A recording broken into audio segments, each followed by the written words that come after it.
We here at the Sports History Network proudly partner with 26 podcasts, all revolving around the history of sports. But did you know that many of our hosts were sports history authors way before they started their shows? It's true. We've got Joe Ziemba, host of When Football Was Football, Joe Zagurski, host of Pro Football in the 1970s, Mark Morthier, host of Yesterday's Sports, Tommy Phillips, host of Lombardi Memories, and Scott Adamson, co-host of From the 55-Yard Line. All these authors have many books for you to choose from. To check them out, go to our website at sportshistorynetwork.com/sportshistorybooks. Pick up your copy today. Soundtrack provided by Kevin MacLeod of filmmusic.io. Flamma, Secutor. Lived 30 years, fought 34 times, won 21 times, fought to a draw 9 times, defeated 4 times. A Syrian by nationality. So reads the gravestone of Flamma the Galdiator. And while it seems glib at best to reduce even a great athlete's life to a few statistics, a closer look at the details behind the 12.5 Latin words and 5 numbers speaks volumes about a man who, all things considered, may be the greatest athlete of all time, anytime, any sport. Let's break it down. Flamma, Secutor. Stories of the gladiator games continue to be told in movies and on TV, but such portrayals typically water down the complex nature of the blood sport. Each contest involved elaborate rules, and the gladiators themselves chose one of several distinct types of combat style in which to specialize. Flamma was a secutor, and the fact that this appears in his epitaph only second in prominence to the man's name implies that the name Flamma was more or less synonymous with the secutor style in the 2nd century AD. Lived 30 years, fought 34 times. We know essentially nothing of Flamma's early life until he enlisted in the Syrian army.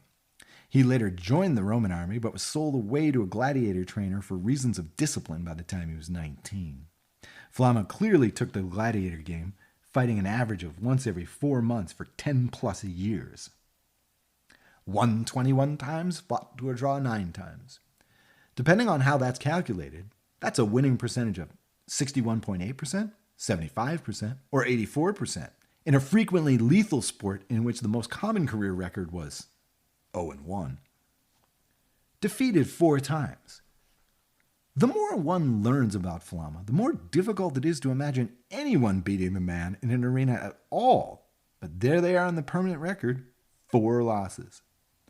Those who have seen a disproportionate number of fanciful movies about the gladiators might assume that Flamma was awesome enough to have sustained mortal wounds 4 times over, only to get up and fight again on at least 3 occasions. But while gladiatorial combat is indeed one of the most lethal sports ever played, not even close to every contest ended in death or even mortal wounding. Indeed, most matches ended in surrender. Why?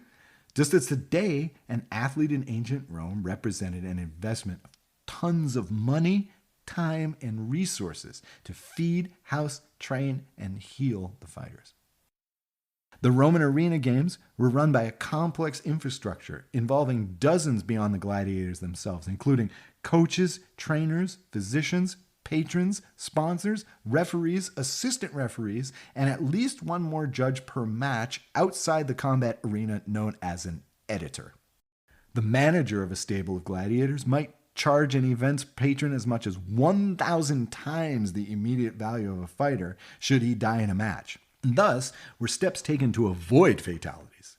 Nevertheless, estimates figure that a first-time fighter had a 33% chance of being killed in his first fight and a 10% chance thereafter. The pure mathematics, therefore, say that the average fighter had just over a 2.02% chance of surviving to a 34th match. Flamma the Gladiator was clearly no average fighter. So how did he lose 4 times? A precise answer may never be known, but we might assume that at least 1 or 2 of Flamma's losses were staged. Higher profile cards might end with the emperor himself taking to the arena to fight a gladiator, with the tacit understanding that the gladiator would take a couple of hits from the emperor's weapons of choice and surrender, so as to allow the emperor the victory as a symbol of the eternal power of the Roman Empire as embodied by its unbeatable ruler. Flamma's epitaph closes with, "A Syrian by nationality." This may have been a particular point of pride on the part of he who commissioned the gravestone, as Syria was a Roman province on the rise during Flamma's lifetime. Flamma lived at some unknown period in the 2nd century AD.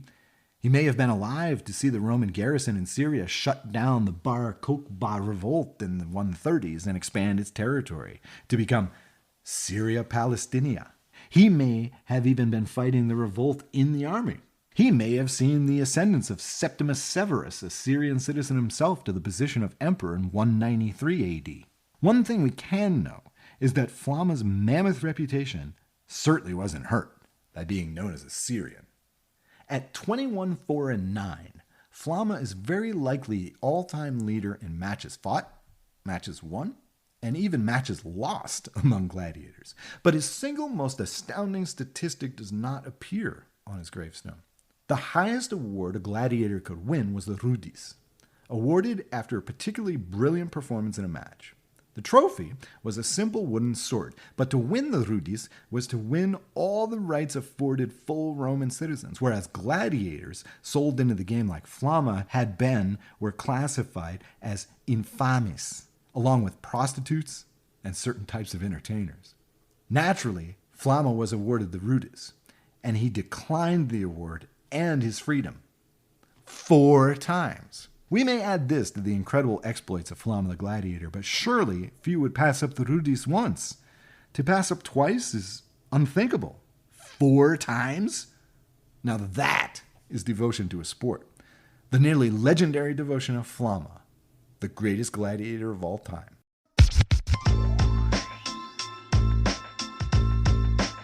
My name is Oz Davis, and this is Truly the Goats, sports history as told through its superstars.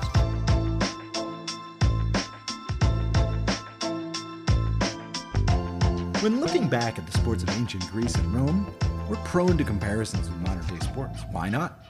After all, historians, thinkers give credit to these ancient empires for the foundations of Western civilization in philosophy, science and mathematics, spirituality, art, culture. In addition, the games played in the earliest Greco-Roman organized sporting events remain recognizable today.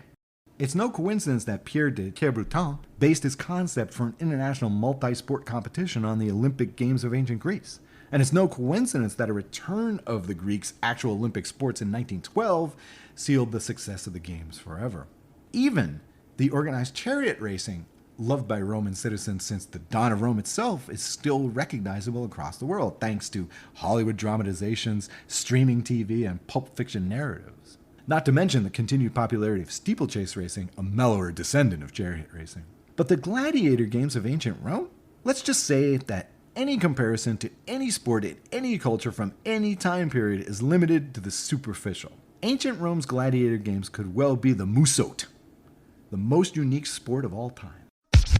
TV and movies may have us believe that we know the basics of the gladiator games and the pageantry of the arena. The multicultural, multi-gendered crowd rabidly cheering for blood, the perfectly sculpted athletes performing with flair and cries of victory or pain, all backed by a blood-pumping heavy metal soundtrack loud enough to prevent thinking!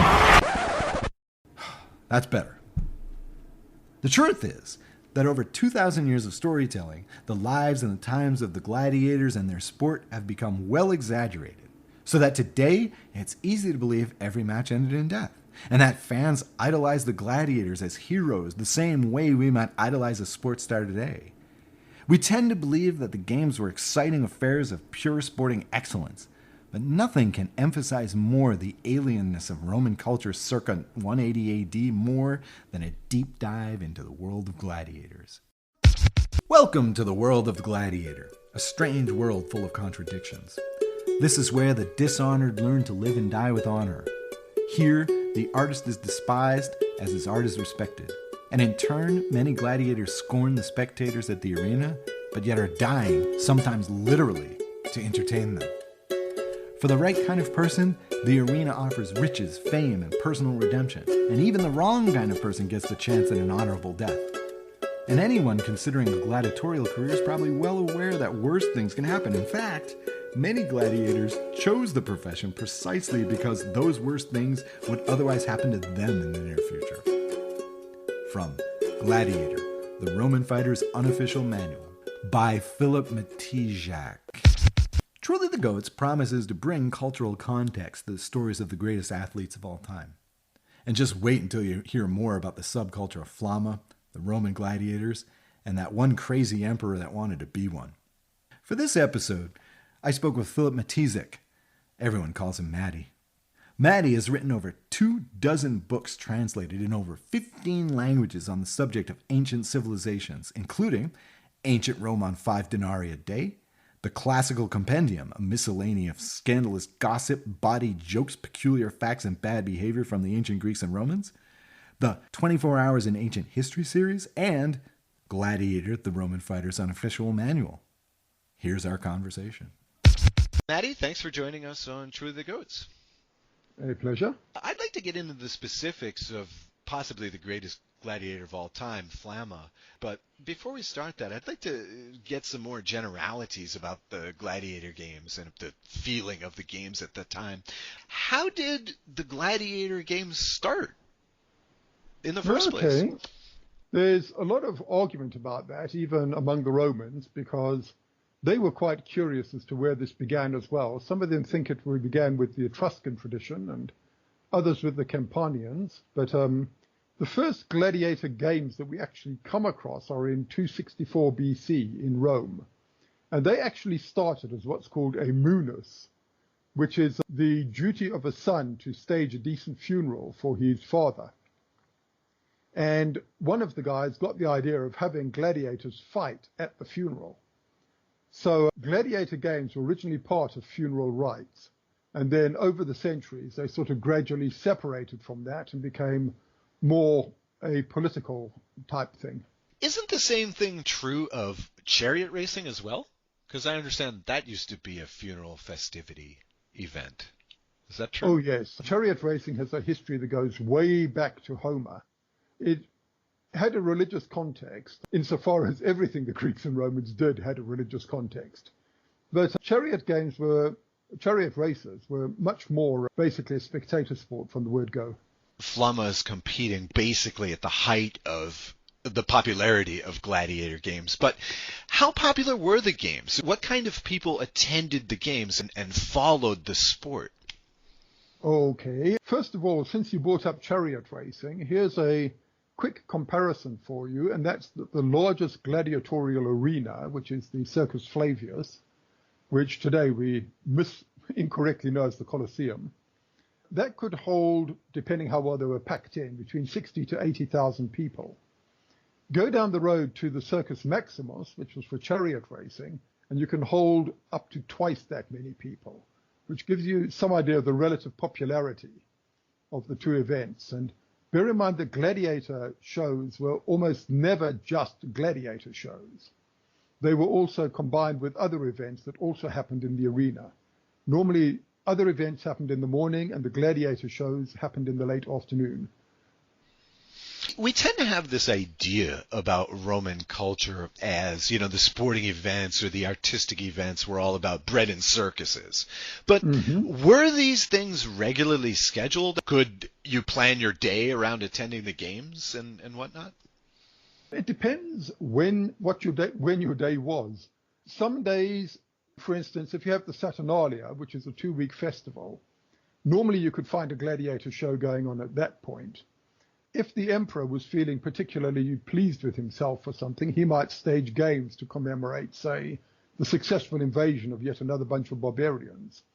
But the games weren't a regular daily event by any means. They were fairly big things, which were scheduled every couple of months, at the very most once a month, depending where you were and what the event was. So how would a typical gladiator event come off? Let's say I'm somebody living in that time and I'm going to attend the games. Take me through that process. What would I do? Do I buy a ticket? Do I get popcorn and stuff? I mean, do I have a pennant that I'm waving? What's that like? Now, this is rather like going to a game in modern United States. It depends what game you're after. If you're talking baseball, for example, you can go and attend your local little league all the way up to attending one of the big events in a huge stadium. It's the same with gladiators, where if you really want to see the bottom of the heap, you go into some small provincial town where a traveling circus comes round that stages a, inverted commas, gladiator bout in which everyone tries very hard not to hurt each other. Or you can go to the top of the league to a day in the Colosseum, where you do need to get tickets. I presume you're more interested, since you're doing the GOAT, you're more interested in the Colosseum event. Please, I'd like to know about, the Super Bowl. Okay, Attending the Super Bowl of gladiator events. I assume that there are fans. I assume that people are making bets. So, again, how is that? Is it a very big deal? Is it in the news, the equivalent of the news? Okay, let's do it. Let's go for a day at the Colosseum. Right? Now, the first thing you need to do is you need to actually get a ticket to this thing. You can't just turn up and say, hi, I want a seat, because these are given out as friends, as favors. And once you've got your ticket, you then have to check very carefully, as you do with a modern stadium, your gate number and your seat number. Because you can't just sit anywhere in the Colosseum. The front 2 rows are reserved for senators and this is an interesting point, for the Vestal Virgins. The ranks behind that are for equestrians, the second rank of the Roman society. Then comes your average plebs, and the very top tier, what today we'd call the nosebleed section, is where slaves and women are allowed to go, insofar as women were allowed to go. That wasn't the case in all arenas. But bear in mind that the way the Colosseum was built, if you've ever been there, is actually remarkably intimate. Even at the top rows, you actually get a very good view of the action. Yeah, I have been there, and as they say about modern stadiums, there's not a bad seat in the house. Yeah. It is fantastic. Extremely well designed. And the interesting thing is these huge passageways that decanted people onto the street after the games, these were actually called vomitoria. Wow. Which gives you some idea of the speed that they ejected people. But anyway, once you're sitting there in your seat, you get the normal presentation. The person who presents the show, by the way, is called the editor. And then you get, for instance, dancing girls, acrobats, people throwing little presents into the crowd with catapults and that kind of thing. If you're betting, by the way, you do it discreetly, because the Romans frowned on betting as immoral. So while people did bet, and bet a lot, and you weren't really supposed to.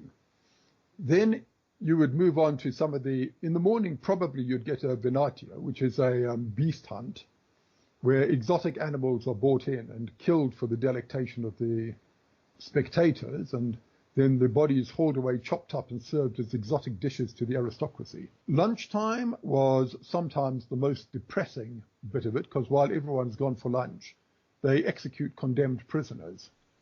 Just in the ground? Just like as a halftime show or whatever? Yeah. Wow.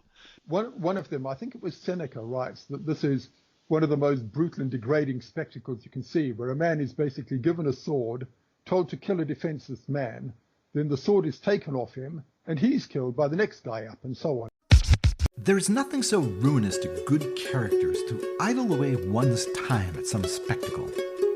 Vices have a way of creeping in because of the feeling of pleasure that it brings.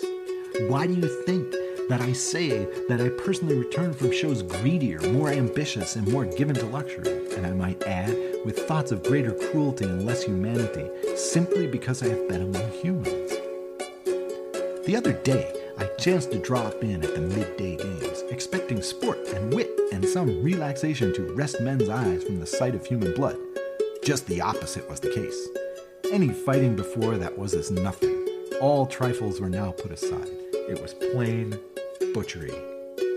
The men had nothing with which to protect themselves, for their whole bodies were open to the thrust, and every thrust told. The common people prefer this to matches on level terms or request performances. Of course they do. The blade is not parried by helmet or shield, and what use is skill or defense? All these merely postpone death. In the morning, men are thrown to bears or lions, at midday to those who are previously watching them. The crowd cries for the killers to be paired with those who will kill them and reserves the victor for yet another death. This is the only release the gladiators have. The whole business needs fire and steel to urge men on to fight. There was no escape for them. The slayer was kept fighting until he could be slain. "Kill him! Flog him! Burn him alive!" the spectators roared. "Why is he such a coward? Why won't he rush onto the steel? Why does he fall so meekly? Why won't he die willingly? Unhappy as I am, how have I deserved that I must look on such a scene as this? Do not, my Lucilius, attend these games, I pray you. Either you'll be corrupted by the multitude, or, if you show disgust, be hated by them. So stay away." Excerpted from Seneca the Younger's Epistle number 7 on crowds, circa 63 AD. And of course, sometimes they would liven things up, for instance, by giving a guy a tunic that was coated in tar or pitch and then setting it alight and seeing how far he could sort of caper around before he incinerated himself. Jeez. So it was all pretty gory stuff. Wow. In fact, there's a Roman joke I can give you. It was just a comment which somebody put saying, "So-and-so stole a tunic. To disguise it, he smeared it with pitch." Nice. Of course, stealing a tunic gets you the death penalty. Right, exactly. As soon as you do that, you're a goner. Okay, so when you say lunchtime, the folks on the ground level in the good seats, they're actually eating while the executions are going on? It depends. A famous anecdote of the Emperor Augustus, although this was at the races, he was sitting in his imperial box and he looked down and saw this guy unwrapping his sandwiches. And he remarked in a rather lofty voice, "I go home to eat." And the guy looked up at him and said, "Well, nobody's going to steal your seat, are they?" Fantastic. This is all making it sound like it happened last week, to be honest. So then I guess after the lunch break, the festivities begin with gladiators. Yeah, normally you sort of aim at around 3 o'clock to kick off with the gladiators. Say around 3 to 5 would be a reasonable estimate. You don't have that many gladiators because they're a finite resource, especially good gladiators. So you might begin at with a Symmachia, a battle, which is staged between two groups of prisoners of war or something like that, just to get everyone in the mood before you get on to the real stuff for the connoisseur, which is the mano a mano paired off gladiators. Again, Flamma is fighting around the peak time of the gladiators. And the emperor of this time is Commodus, who you mention quite frequently in your books, dealing with gladiators and subjects like that. Talk to me about Commodus. Okay, Commodus is the underwhelming son of one of Rome's best emperors. And so he starts off life with a huge inferiority complex.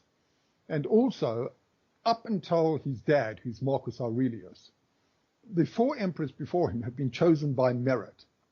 So Commodus comes up, and his only qualification for the job is he is the son of Marcus Aurelius. So he launches into it with a huge inferiority complex, which he tries to compensate for, and instead he basically ends up annoying everybody. And one of the things is, like many Romans, he's fascinated with gladiators.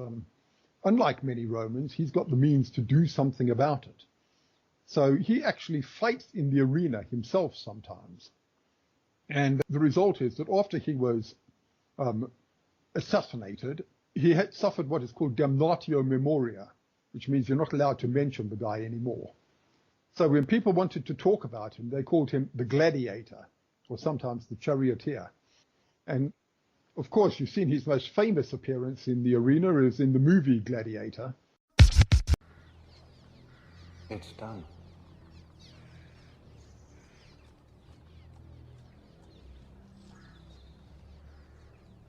What of my nephew? And what of his mother? Should they share her lover's fate? Or should I be merciful? Commodus the Merciful. But actually, those people, those gladiators who fought Commodus and, of course, carefully let him win, were normally spared afterward. Right. The point was that ultimately these fights were staged, the ones with Commodus in them. I mean, he had to win to prove the might of the emperor. Well, can you imagine what would happen to a gladiator who accidentally killed the emperor? Yeah, who killed him. Right, right. But that's very interesting that Commodus was so fascinated with this guy, because wasn't the standing of the gladiator in society super low? Okay, this is one of those things you've got to recalibrate and not look at it from a modern perspective. A gladiator was, in one way, the lowest of the low. He is already, technically speaking, a dead man. Okay, he's the walking dead.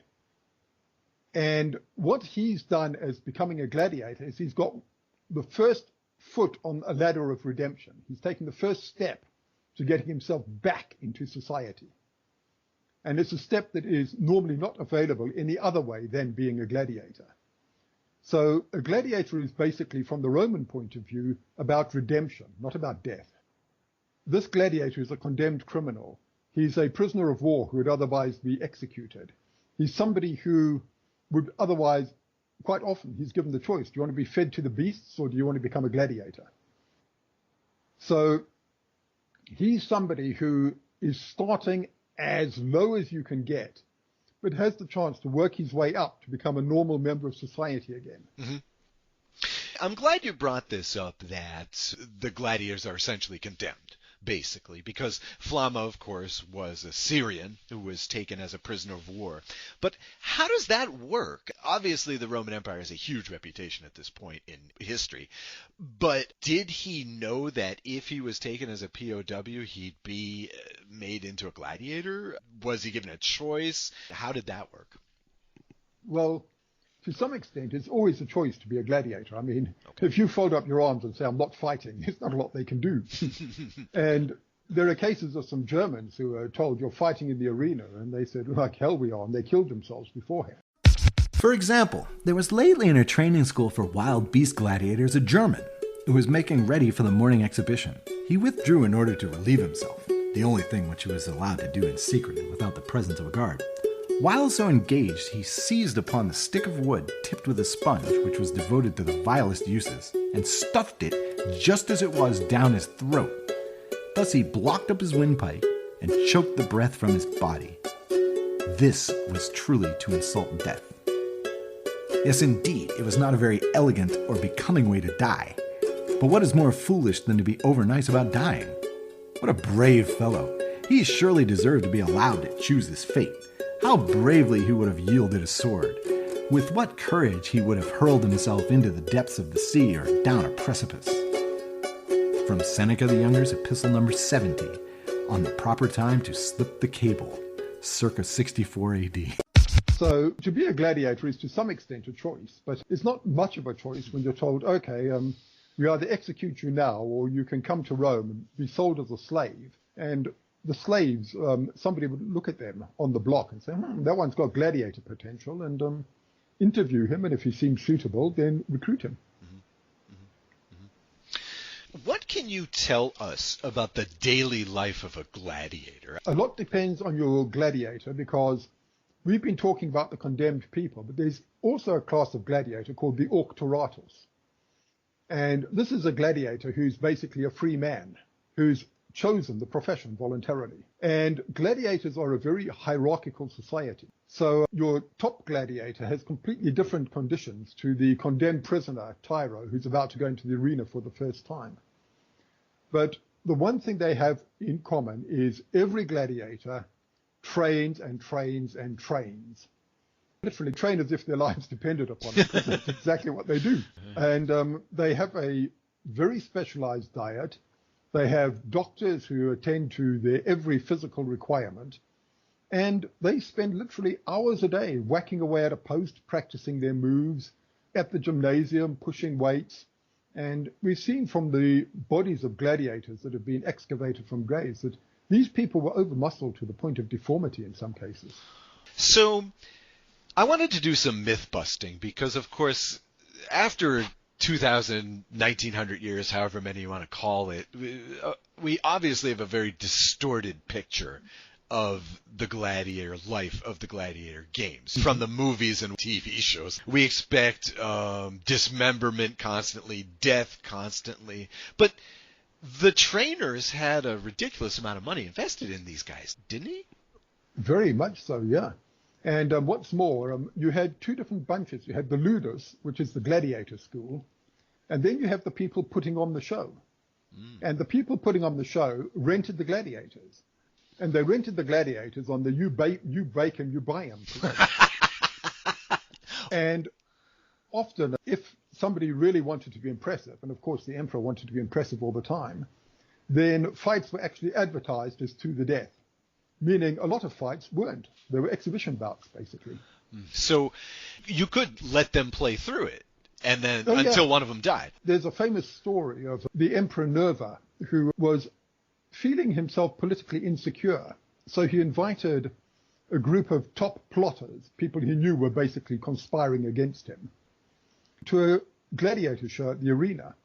And the editor presents the emperor with the swords the gladiator will be using so that he can check they've not been blunted. The fact that this check exists shows that a lot of editors took great care that their gladiators didn't get too badly hurt.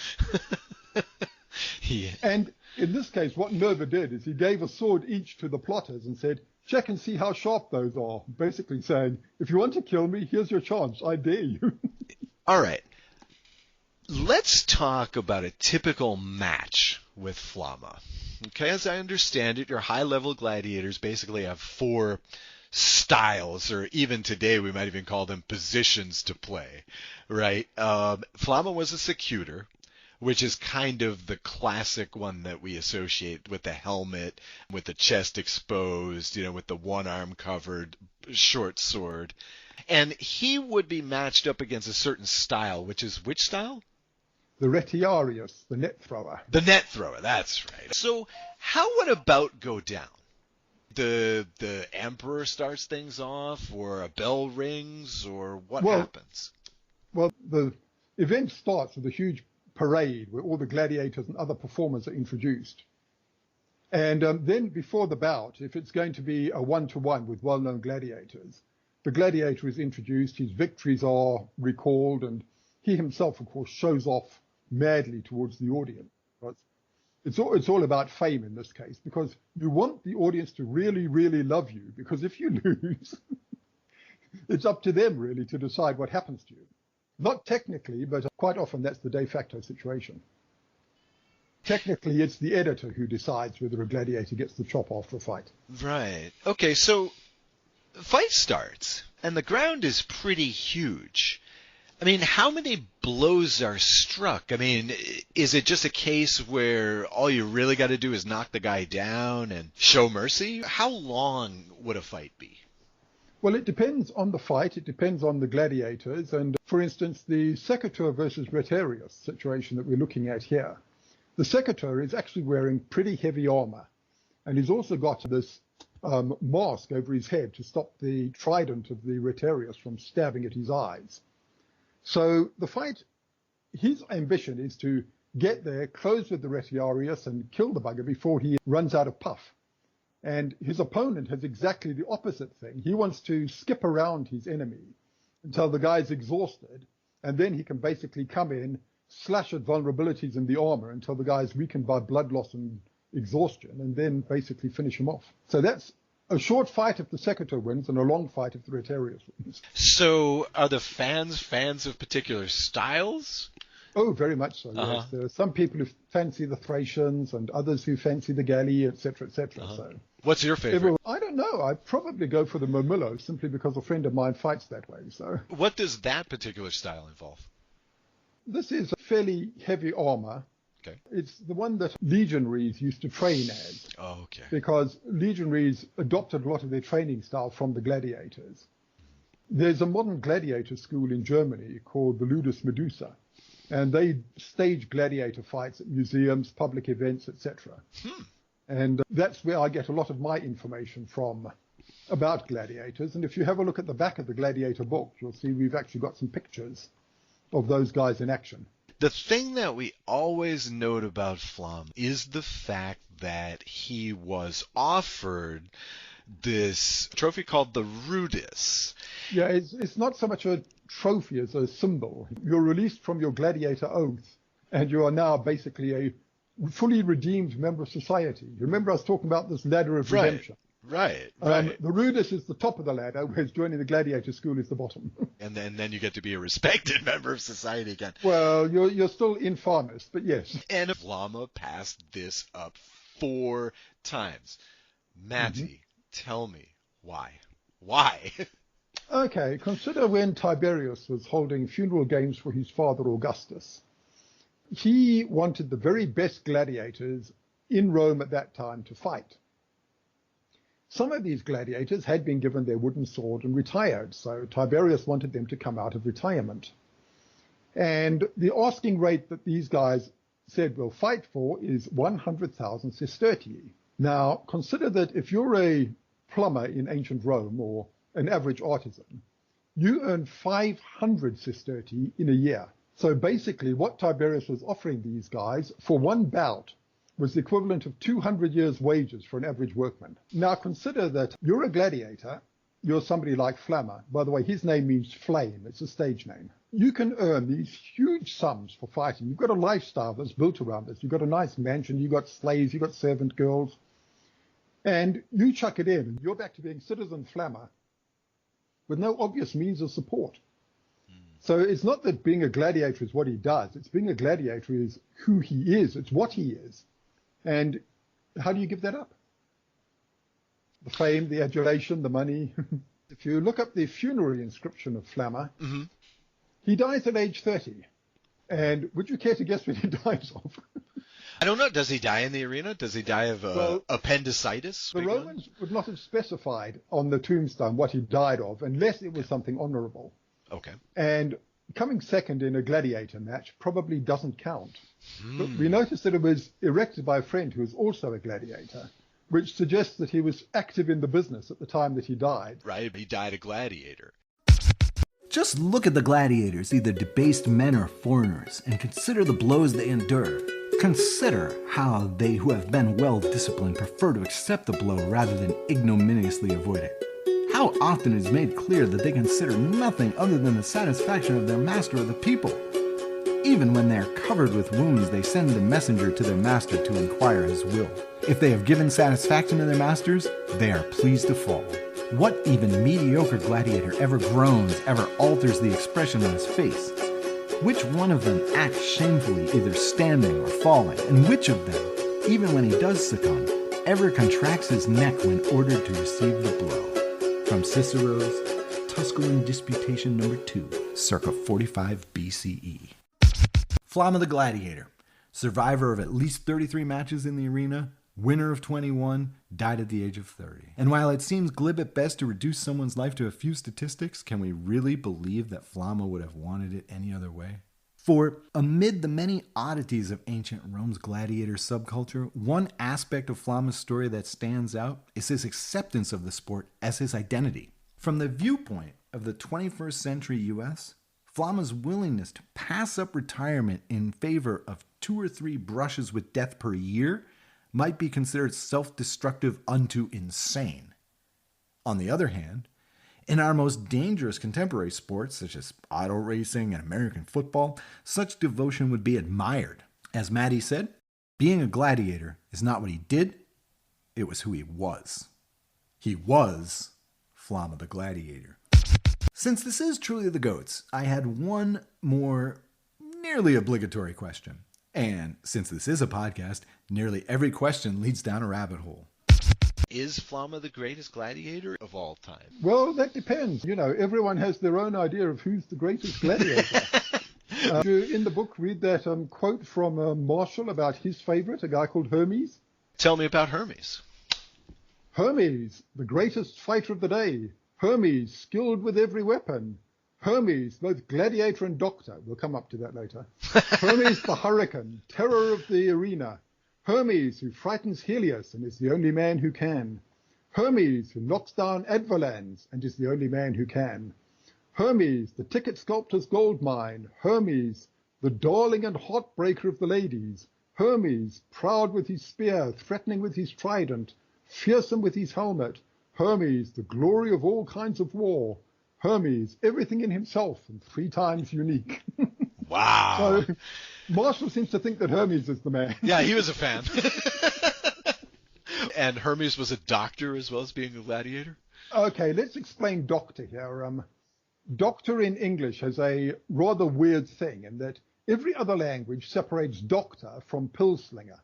You know, Germans call them arts, Italians call them medici. A doctor is somebody who is learned in his profession, as in a PhD, for example. I'm a doctor, but please don't come to me with any illness.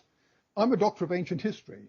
A doctor of gladiators is a gladiator who is a master craftsman in his art. He's not just a gladiator, but he's a trainer of gladiators, telling them how to be the very best Mamillo or Secateur possible. The very best possible. So few of us ever attain that goal in our lives, and only one per era may wear an undisputed superlative title. But for 10 years, Flamma did, in that strange world of the Roman gladiators.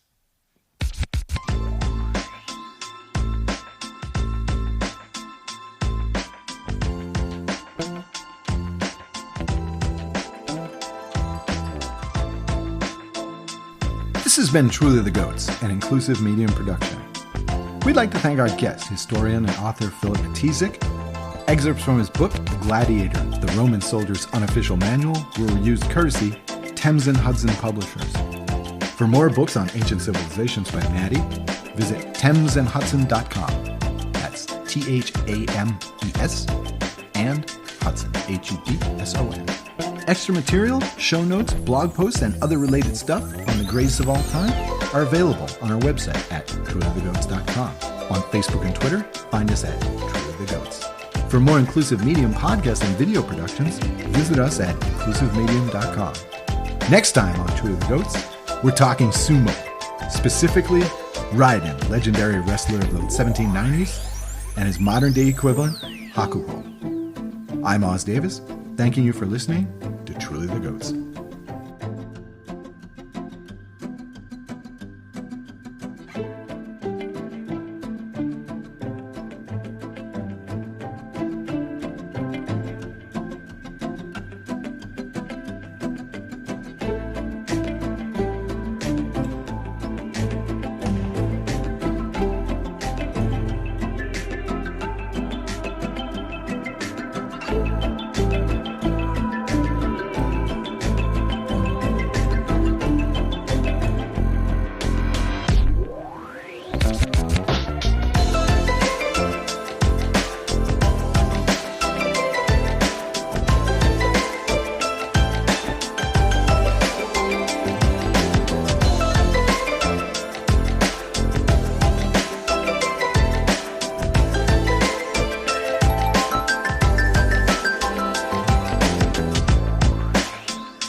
At the Sports History Network, we're all about sports yesteryear, and so we're so pleased to introduce you to Row One, an online memorabilia gallery and shop that brings you sports history to life anywhere. The Row One gallery includes over 5,200 gorgeously reproduced prints of team posters, game program covers, game tickets, advertisements, and more in baseball, pro and college football, pro and college basketball, and more. And any gallery item may be printed in a variety of sizes on wood, metal, canvas, acrylic, or poster paper. And in Row One shop, check out the thousands more of unique items with the retro and historical designs dating back to 1876, including t-shirts, long sleeve shirts, phone cases, mugs, blankets, pillows, towels, and even shower curtains. Go to sportshistorynetwork.com, ROW1, for access to the full Row One catalog and for gallery prints and gift items, plus get a 15% discount off all prints on the Row One Pictorum Gallery with coupon code SHN15. Follow the link on the show notes.